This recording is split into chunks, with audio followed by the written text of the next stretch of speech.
পরিবর্তন হবে হ্যাবুটের পক্ষে এবারের সবাই হ্যাবুটের পক্ষে আপনারা অবস্থান নেবেন। আমরা বাংলাদেশের পরিবর্তন চাই না, চাই তো?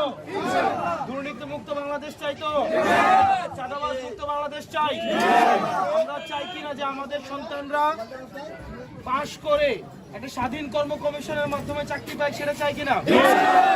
আমরা কি এমন বাংলাদেশ চাই যে বাংলাদেশের রাষ্ট্রপতি প্রধানমন্ত্রীর পায়ে ধরে সালাম করে অনুমতি নিয়ে রাষ্ট্রপতি হবে এমন বাংলাদেশ?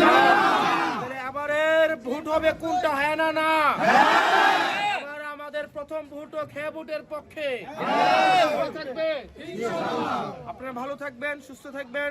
নারায়ণগঞ্জে আপনারা সন্তান, এই যে আলামিন ভাই, অ্যাডভোকেট আলামিন, আপনাদের সন্তানের দায়িত্ব আপনাদেরকে নিতে হবে। আলামিন ভাই আপনাদের সন্তানকে কিভাবে সফল করবে সেটা দায়িত্ব হচ্ছে তার পরিবারের। এটা নিয়ে চিন্তা করবে তার পরিবার না? এটা কি সন্তান কি এটা নিয়ে দায়িত্ব? সন্তান বাবা মার মুখ কিভাবে উজ্জ্বল করবে সেটার দায়িত্ব হচ্ছে সন্তানের। তাহলে আপনাদের সন্তান আপনাদের কাছে আছে, আপনার সন্তানকে কিভাবে সফল করবেন এটা নিয়ে আপনারা কাজ করবেন, ঠিক আছে? পারবেন তো? ভাই আমরা একটা রিকোয়েস্ট, ভাই